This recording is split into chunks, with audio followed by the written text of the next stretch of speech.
How to start any business without money. If you'd like to know the answer to that question, stick on all the way to the very end of this video.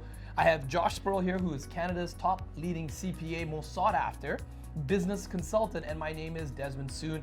Combined together, Josh and I have, well, let's see, probably close to about 50 years worth of business experience mentoring business owners to grow and scale or invest in businesses.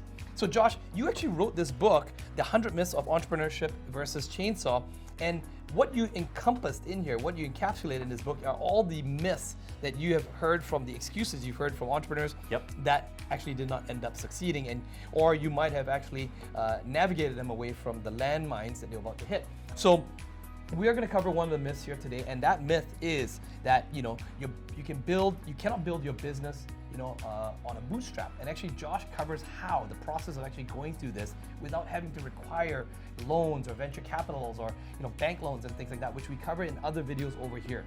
And also, by the way, if you want to pick up a copy of the book, it's in the description. So Josh, tell us about this myth number 70 in your book. I mean, what happens is people think that if they don't get the bank loan, or if they don't raise the financing, they don't raise capital, that they can't build a business. They can't build a business. That is impossible. Why do they think that? I'm gonna go out on a limb, and this might be hard truth for people, is that they're not that committed to the idea in the first place. Okay. The entrepreneur who is going to succeed is the one who is not going to take no for an answer. That even if the bank tells them no, that even if the investors tells them no, they are going to find a way, because there's always a way. Right? The line is, it's not about resources, it's about resourcefulness, right? What you have to do is you have to alter your time horizon to do it. Correct. It may be longer, right? That's all. 80% of all businesses start from just personal savings. Yeah. They don't start from bank loans or venture capital. Right. The majority of all businesses are started with less than 50,000, right? And there's another famous phrase, throwing good money after bad, right? You've probably heard that. And I never could understand that. I hated those kind of phrases. But yeah, you want to have proof of concept in your business first. So when you do, that's when you then seek investment or you seek loans. It's when you least need the money or when you don't need the money, right? So actually the mindset that entrepreneurs should have is actually building a business on a bootstrap first and having proof of concept. It actually makes it more statistically likely they're going to succeed. Right? Okay. So we talked about 80% you can do it from personal savings. The far majority of businesses start up with less than 50,000. In fact, a quarter of all businesses start with $5,000 or less. Less, yeah. $5,000 or less. Probably the last One paycheck that they got from their job, Yeah, it's just huge. Or credit card even. And you talked about, well, is it a better idea? Yeah, it makes you more likely to succeed if you don't get the loan. Right. And that might sound weird. That might sound, what do you mean? I didn't get the loan. That makes it worse. It's like, no. Because what tends to happen is as you go through your entrepreneurial journey, you start to make better decisions, right? If someone gives you a lot of money to start, you're more likely to magnify your bad decisions. Robert Kiyosaki talks about that also in his books, You just had all this money at your disposal, right? But if you were limited to what you could generate on your own, your decision-making power and the amount of money that you can light on fire, it trains you to be more resourceful, it trains you to be more careful. It does, right? And so it allows you to build those, it allows you to make mistakes that aren't as costly, right? Okay. While you're trying to acquire this capital, right? Then after you've increased your decision-making abilities, then you get financing, right? You're more likely to make a good choice, right? When it's really kind of do or die, right? Yes. So statistically, that's just how it is, right? I mean, it's why we see people in high-income paying jobs like physicians who've never really run a business. They have, they're kind of an associate at a medical practice. They weren't driving that medical practice. They invest in businesses thinking that it's just money. If I have money, the business will be happy, be good, right? I mean, it's customers, cash flow, and team. Money is only problem number. It's only one of the three problems, and it's only the second.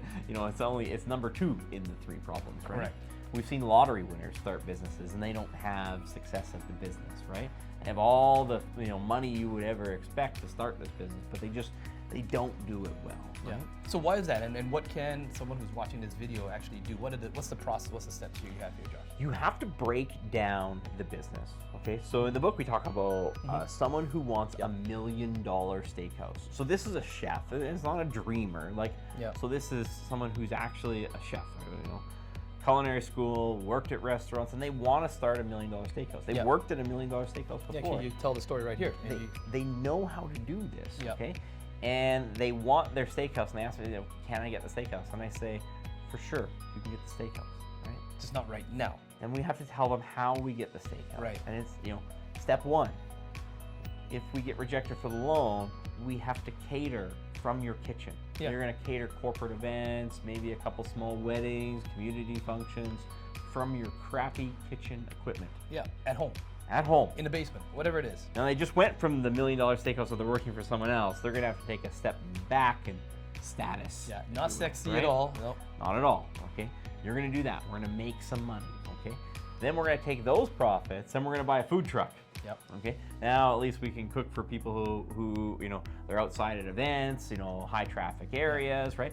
Probably not making ribeyes. Yep. On the food truck. But get reviews. Get social proof. Get photos. Get people commenting and giving you good reviews. Focus on customer service. Put out good food and get those reviews. That's right. Step 3. Yes. Okay. Step 3. Now we're going to find a restaurant that's gone under. Right. It's not the way business. Yeah. It's not the way we want it laid out. No. It might even been, it might just be wrong color or whatever it is. Yeah. Fast food type one, right? But they've walked away, and we can sign on there. We can sign on the dotted line, and the landlord just says, if you make the rent, you can take everything that's in here. Yeah, right? or you can offer them just slightly more than what they would get for liquidation, right? Because they're bankrupt and they need to liquidate, and you're going to help the landlord, save him the trouble of liquidating everything, and just give him a little bit more. And then step 4 is now we're going to save some money from that operations. We're going to save up a down payment. Now we're going to approach a bank again. Right. We're going to approach a bank with CPA prepared financial statements showing revenue increasing year over year. Correct. Okay. And the bank, they don't care that you were the world's best chef. You were a leading chef in this other steakhouse before. Yeah. Nearly as much as they care is that you went out on your own, got your own sales in your own company, and you made good on it. Yep. Even though you were selling tacos out of the food truck, right? Yep. They just see sales. It's a restaurant company, and they see that you've increased sales and you've increased profit. And maybe as a footnote on that business loan, oh, by the way, I used to work in a steakhouse 5 years ago. So I have the experience as well too. But I know how to make sales. It's a very small proportion of it, right? Right. And people think that it's the idea, it's the vision, it's the experience, right? It's simply the track record of economic performance that the banks are going to look at the most. Right. Right? And so we have to be aware of that. And so the business owner that says all or nothing, first of all, they probably never get it. And even if they do get it, they're more likely to make a mistake with more capital, right? Yes. Just because you were a good chef does not mean that you're a good business owner, yeah. right? We always talk about the report cards, right? The report card that they want to see, just like Robert Kiyosaki talks in his books, is the financial statements. That's right. Right. They don't care that you can cook the best steak. They just want to know whether your best steak sells and whether or not you as a business owner knows how to increase those sales and profitability. That's right. So, Josh, what would you recommend, as action steps? I mean, in these video series, by the way, if you want to get a copy of the book, we have a link in the description below. And do check out our other playlists and series here, because we cover time management, we cover all kinds of other things, sales and marketing, we cover all areas of how to grow and scale your business, not just sales and marketing, right? Josh, what would you recommend are some action steps for someone watching this video to get started? I know we've covered the steps here. Step 1. Break down your vision Yep. into incremental steps over a decade. Right. Okay, think that far. A decade, A 10 decade, years. A decade. This isn't going to go on your business plan. Your business plan covers the 2 or 3 years, right? Yeah. But you can write it on a whiteboard. This is a dream board or vision board or something you have. I'm going to start here. Yeah. You're not giving up on your $1 million steakhouse. You're making your $1 million steakhouse a for sure, not only if the bank tells me yes now, right? Correct, yeah. How do I get there for sure without anyone's help? Every single business can do that. It's just where you need to start may feel somewhat disconnected from where you need to finish. Right. You want to get it as close as possible, right? Yep. We'd rather that guy be catering from his kitchen than mowing lawns, even Yeah. though maybe we can make more money mowing lawns, Yeah. right? We want to find something that's profitable, Yes. as closely related as To the possible, same industry, right? yeah. I mean, you could want to own a whole fleet of trucks. Well, just go subcontract for someone else who owns trucks, Right. and now you have a corporation that's generated sales in a Right. trucking business. Correct. It just doesn't own a truck yet, right? Yes.